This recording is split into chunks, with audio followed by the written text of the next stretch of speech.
Hi, it's Sandy Parker, and welcome to Crafting for Almost Everyone. Today we're going to be making thank you cards, actually postcards, for a baby shower, and I hope you'll stay tuned.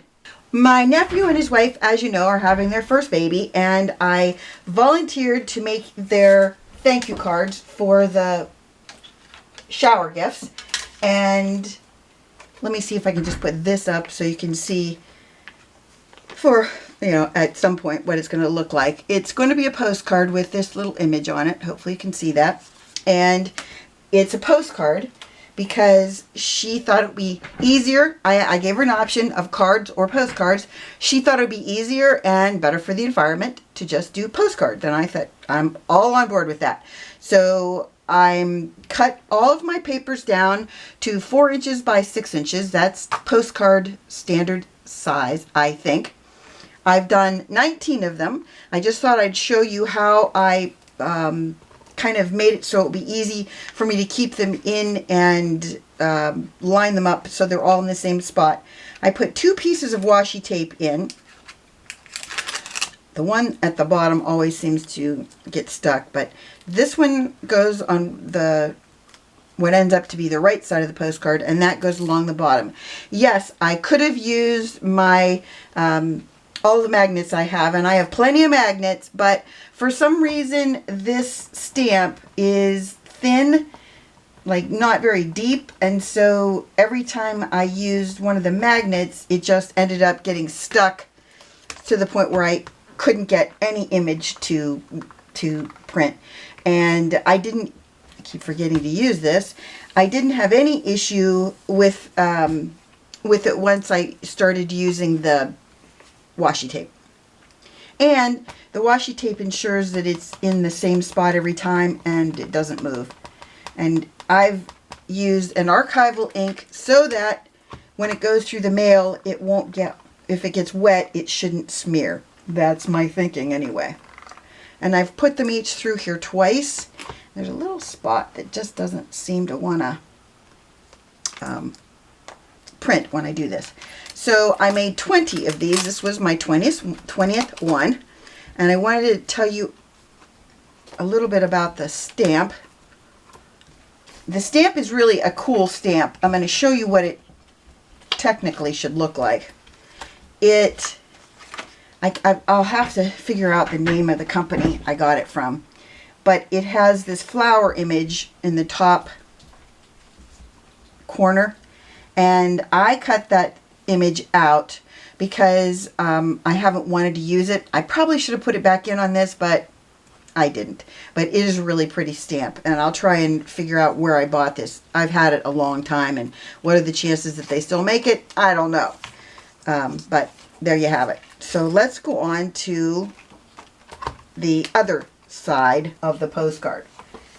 I used 2 different stamping platforms because one of them I wanted to stamp my image on of the little baby, and the other one I wanted to stamp the back of the postcard. And I'm going to be using alcohol markers, and if you know anything about alcohol markers, they bleed through.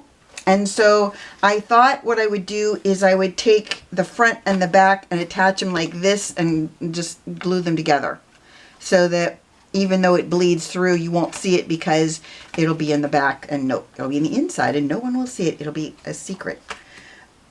I have a really nice sentiment that says, "Thank you so much." Maybe that's what we'll do first. Let's come up with how we want this to be laid out. I thought about putting the baby toward the bottom middle like that. And maybe, I don't know, do I want them all to be in the middle like that? This is the problem I ran into when I did it, when I sent her the prototype. I was like, do I want everything centered? But it might look better because I'm doing polka dots around it. So let's see how this looks.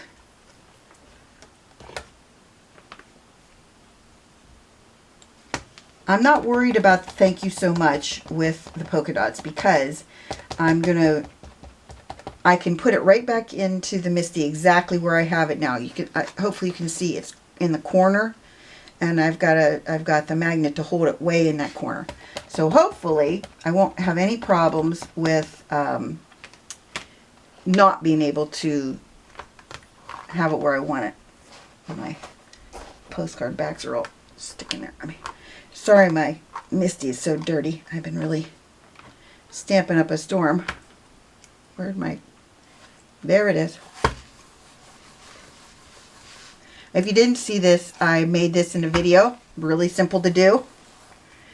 I was just in a thrift store and I saw another lid to it. Well, I saw a jar with a lid like this and I thought, huh, they're everywhere. Apparently I didn't ink it very well because my little bunny doesn't have any ink on it, and neither does Thanks. But then I think that's because of the magnet again. I think I'm probably going to have to do the same thing with a piece of washi tape.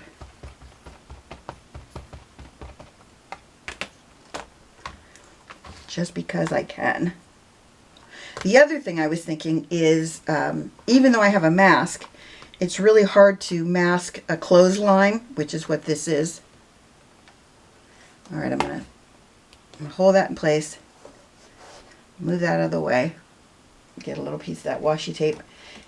If you ever do this with washi tape, all you need to do is, before you put it on your project, I recommend you put it on your clothes or on your skin to get some of the sticky stuff off so that it's not super sticky, and so you don't end up having a problem with it ripping your paper, because we don't want that.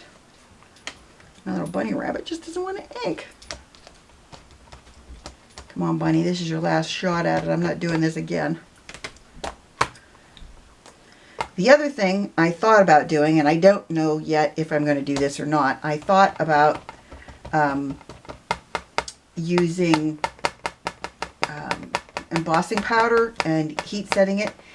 It would make this a lot better in the mail, and it would make sure my inks won't move when I'm when it goes in the mail, or when I'm using the alcohol inks, and when I'm sending it through the mail.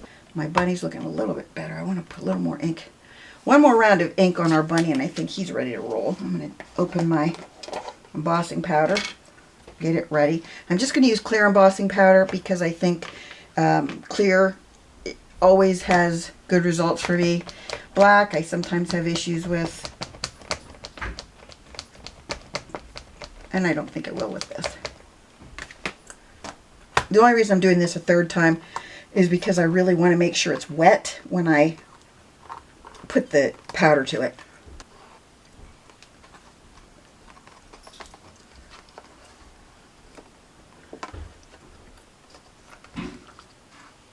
I know I should get a piece of paper and put under it, but right now I'm just trying to make sure I cover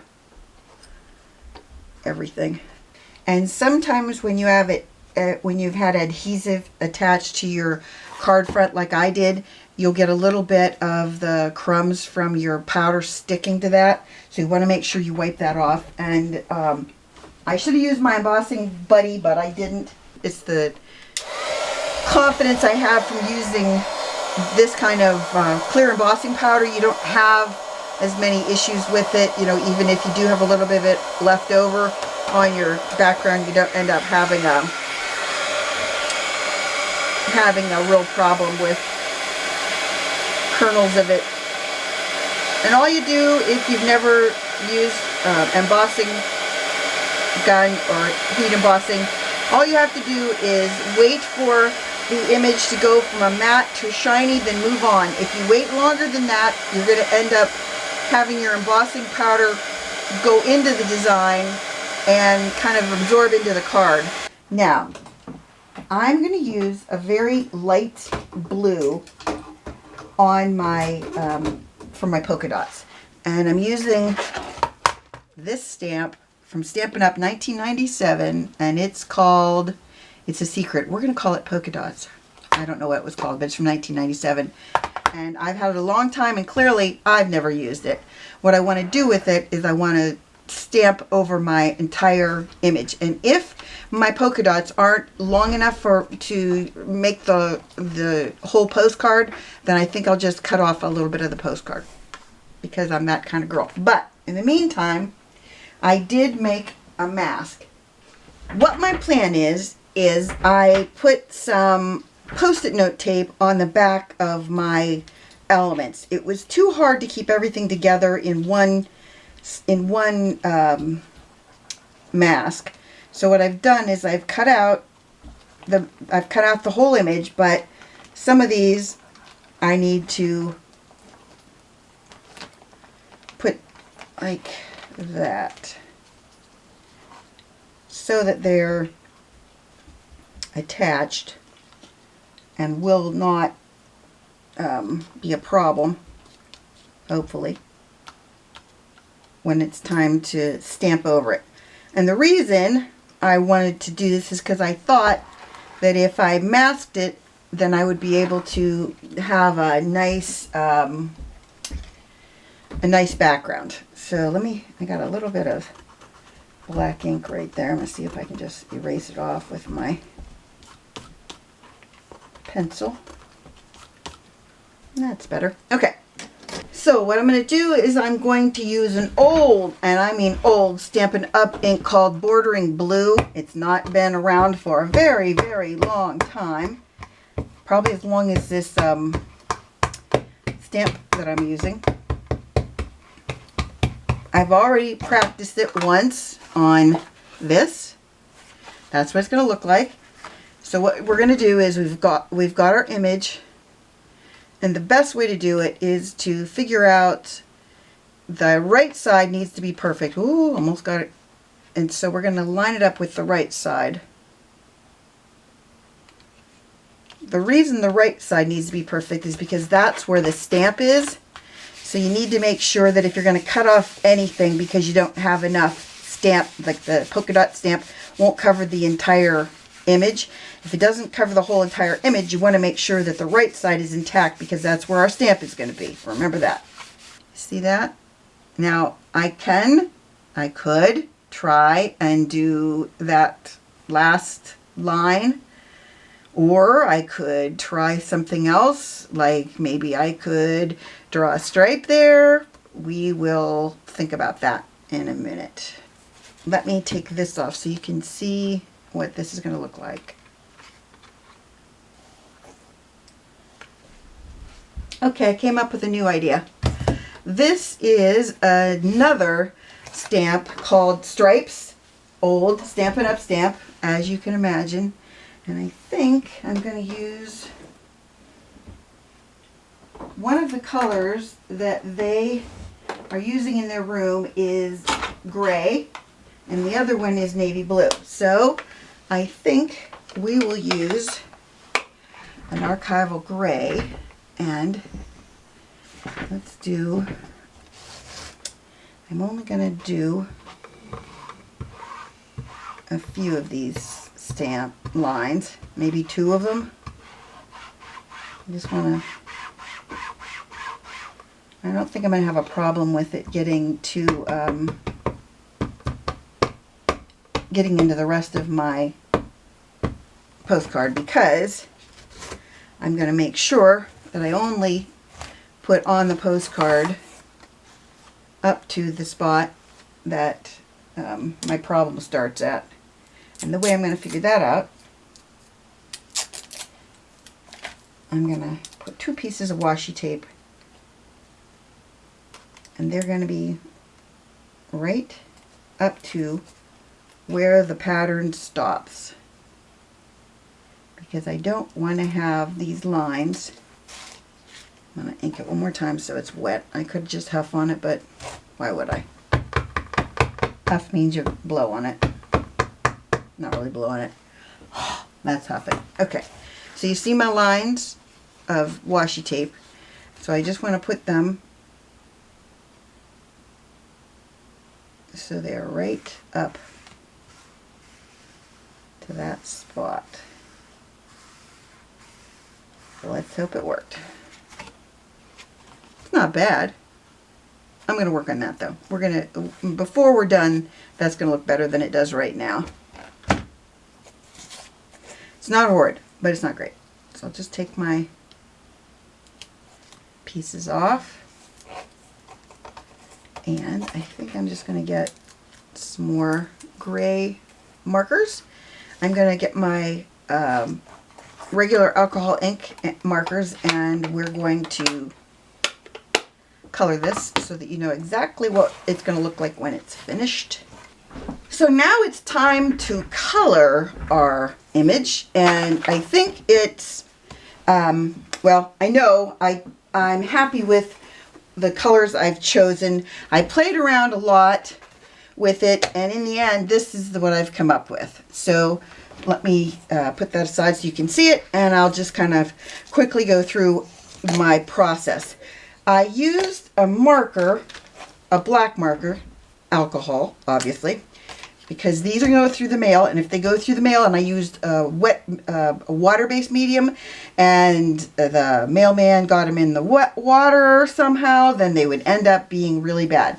I had those two stripes, as you remember, from my stamp, but these ones I didn't stamp straight, so I thought I'd show you how I fix that.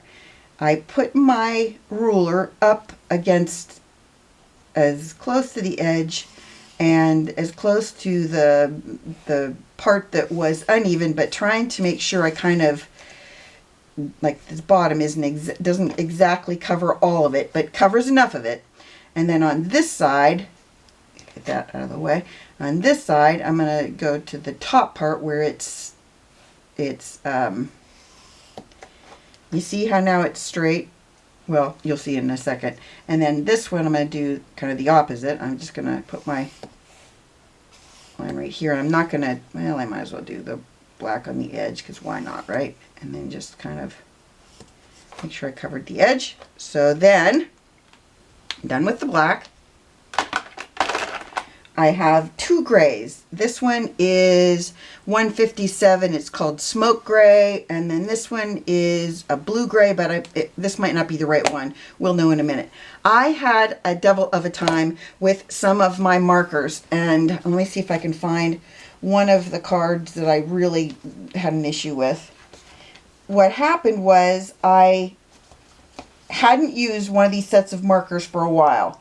And I've never had this happen, but the minute I laid that point of that marker onto the card, that is what happened. You can see it right there. It just blew out this huge amount of a yellowish, it was supposed to be green, but it was like yellowish brown. I don't know what it is that it, and I don't even know if I can send this. I don't even know. Do I try to pass that off as a shadow? I don't know. But what I'm telling you is, if you haven't used your alcohol markers in a while, make sure before you take them to a project like this that you have to have a certain number of, and that you want them to look nice. I would recommend that before you take it to this, that you take it to something else and just color it off like that, just to be on the safe side. So what I did then on mine is I colored, and yeah, I could use the, I don't know what they call that, the bullet tip. I could use the chisel tip, that's the one. Sorry, I'm really bad at these names. I could have used that, but I'll be honest with you, my aim with that isn't great, and I ended up going outside the lines and then having to fix that problem. You know how it goes.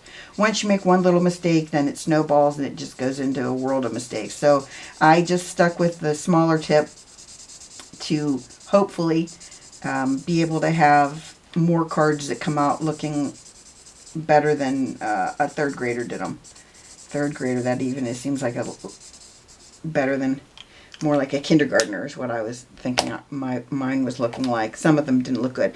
Then this one is, as I said, a blue gray, and what I did with this to make this look like I had done some shading is I just kind of ran through the middle of these. You'll see it in a second. It'll start to show up.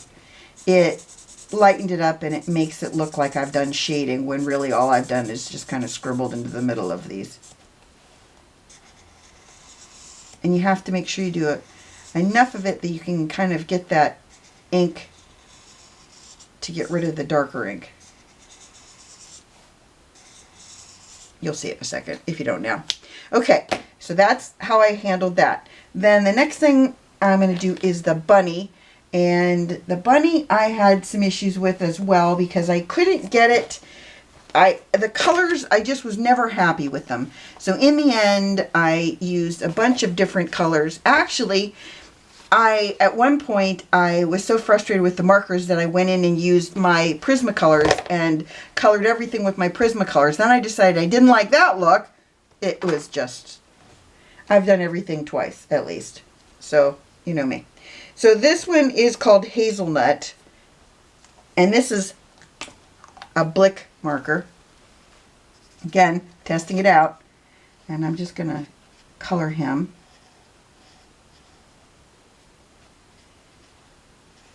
You want to make sure that I wanted to make sure that I did a little bit of shading on each component of this.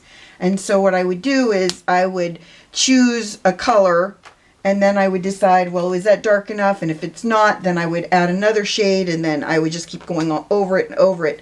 And this rabbit, for some reason, became my nemesis. So I'm going to just show you what I did with him. I made a little, we'll call it partial circle on his stomach. I made one line down his arm. I made a line down one leg and a line down the middle of the legs.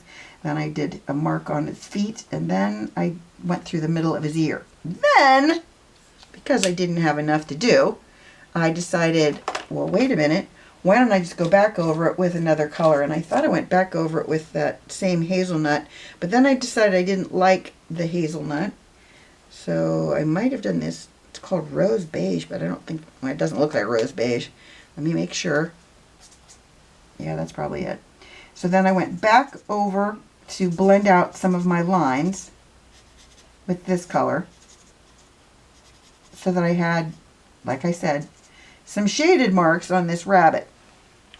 The rabbit was problematic. I don't know why. It should have been very easy. This is not the color. Okay, I thought for a second this was the color I used for the clothespins, but I think it was this one. Oh, okay, here we go. You see this? This is one of the Artex markers. This is what I'm talking about. Can you see the wet all around the tip? That's, I don't know why it did that. I didn't add any alcohol to these. This is right out of the packaging. It did this. Made me so upset because, you know, when you've got ink like that going all over your project, ugh, just saying, was very frustrating. Okay, so I'm going to just see if I can do my clothespins with this. Hopefully it doesn't ooze out everywhere. Put a little bit on my rabbit because I never seem to have enough of anything on this rabbit. Okay, next up is the shirt. Now the shirt wasn't hard to do, but as in all things, I basically did it and then redid it. I started out with pale baby blue and I did 3 sections of the shirt with pale baby blue.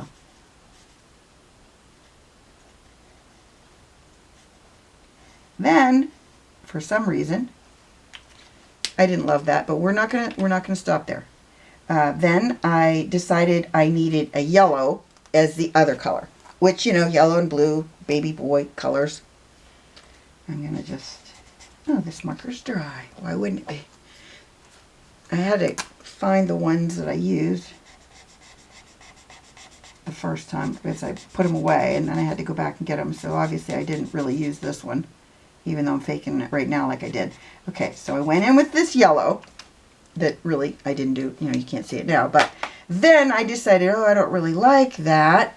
So then I went back in over that with this yellow green. Because, why wouldn't you?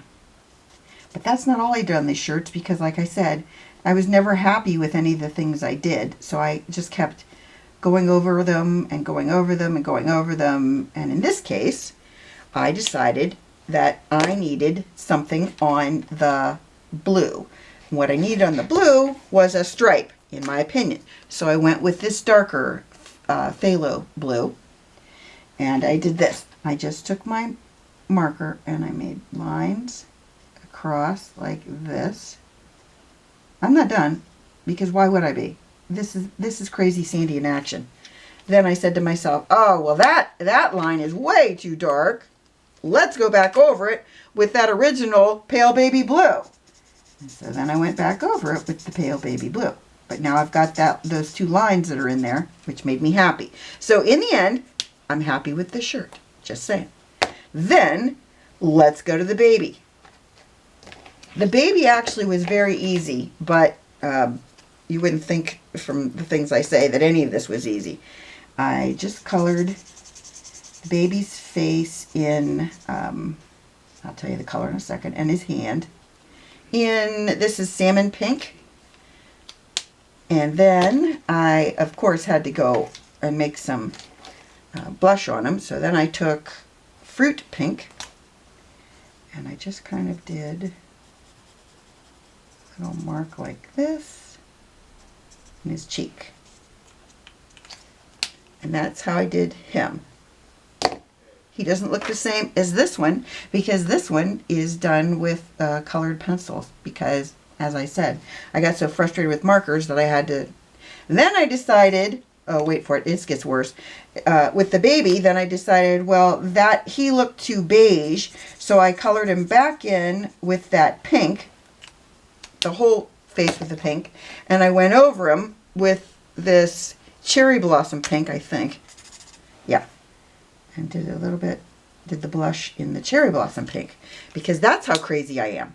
Then let's go to his blanket. His blanket I did in Spectrum Green. I'm telling you, this is the epitome of crazy. If you just see me doing this, this isn't actually the right color. I think I did it in this other green. I think I did it in this green, but we're still going to go with this because I've already started. Like I said, I put all my markers back and then I had to get them out again, so we're just going to play with it. I did this and colored in his blanket like this. Exactly like this. And then I did a little bit more because I wanted to make sure that I had enough of that. Okay, missed that piece. Okay, just like that. Then, again, kind of crazy. Then I went over it with yellow green. And this is when I finally liked the blanket. It doesn't look good yet, but it will in a second. There was something about the blending of the two colors that really made this blanket cute, I thought, once I was done. And I went over every one of these little areas to make sure. I can't tell you how many of the baby's heads has green on it, because I, had a little issue with trying to make sure I covered his whole head, or covered around his head and didn't get his head that green color. So you want to make sure you blend it well, and then in the end it's not too bad. Okay, that's the blanket. Now for his little arm, his little sleeve, I didn't really have a lot. I didn't really need to do a lot with that, but I chose a green. Not this green, it's too dark, but this is the green we're going to go with on this one, because I just wanted to make sure that I stuck in the green family for whatever reason. I have no idea why I used so many greens, but I did. So then that was his sleeve. Now his blanket, I was all about this blue, this phthalo blue in the polka dots. So I just colored in the little polka dots with that. I'm going to just do that right now and let it dry so that I can go back to it. But for now, we're just going to let it sit. Then I did the mitten on the end. I don't know why. I wanted a little bit of variety, and so I went with an orange for the little mitten. Do I know why? No, I can't even tell you why I did this, but I did. And that was vermilion. Then, well, that wasn't good enough. That was too boring. So then I went around it. This number, this is orange, 23, and I just kind of went around it like that.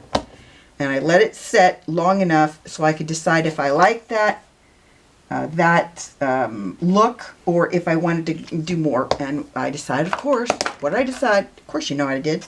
Let's do more. So then I went back over it with the original orange, vermilion, and blended it out. And then it looked okay. It wasn't great, but it was okay. I could accept it. Then when it came to the yellow for the blanket, I wanted a brighter yellow. And so I'm going to say I used lemon, which I know I didn't, but we're going to say I used lemon. I used a yellow color. And let me tell you, I don't know what happened to this. Look at this. This is a Studio 71. What the heck did happen to that nib? I do not know. But there we go. These are the things. I'm not using that one because of the issue it has. So then I colored in the blanket with the dark yellow. I'm calling it dark yellow. I don't really know if you would call it dark yellow, but I'm calling it dark yellow. And then, after it was colored in, then I went back in with this one called Sand, because I wanted it to look like I had used, done some blending. So I used this sand color, just kind of went around everything to make it look like it had been blended out. Although on this one, to be honest with you, it's not going to look the same as this one, because this is colored pencil. Because as I said, I had all kinds of issues with that. And then I had issues. Oh, here's another one of those marker. I had two horrible marker fails. This one and the one I showed you originally. Can you even stand it? I just wanted to cry. And I kind of wish I had colored the blanket this color, the whole time. But since I didn't, we're living with what I did color it.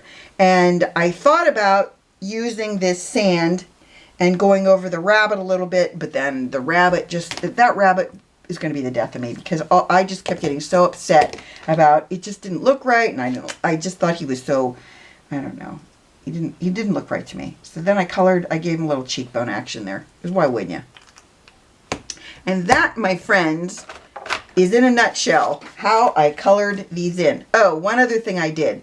I think this is the actual gray that I used. Let me see. Yeah, here's what happened. When I stamped the circle background, the polka dots, sometimes I wasn't consistent with the stamping. So because I am that kind of nuts, I went in, and every one of these, if it had issues like this one does, where I didn't do a good job of stamping it, I went back in and I colored in all these little buggers to make sure that it looked like I was consistent with my stamping, which of course I was not. But I didn't want anybody to go, wow, Sandy, could you maybe do a better job of stamping something? Even though I know my niece and nephew would not care, I cared, and I didn't want to end up with something that looked like a kindergartner had done it, which is what I thought. As this project went on, it felt more and more like my work was like a kindergartner, so I wanted to kind of take it up a notch. And in the end, I'm happy with how they turned out. Oh, let me tell you this. I glued my postcard to the back of it, and these were not, even though I cut them all the same size, they did not come out to be the same size. So what I had to do in the end is after I glued them together, I had to trim the edges. And that didn't bother me, because I want to make sure that when they come in the mail that somebody doesn't think that you can open them because there's a flap, like one part's much higher than the other. Look, I'm still doing this. I'm kind of anal about this, aren't I? The voting is open. No, you don't need to vote. I already know. So I hope you enjoyed this, that at least it gave you a laugh, and that you give it a thumbs up and subscribe. And please tell your friends about me on social media, because you know I love that. And thanks so much for watching. Bye-bye.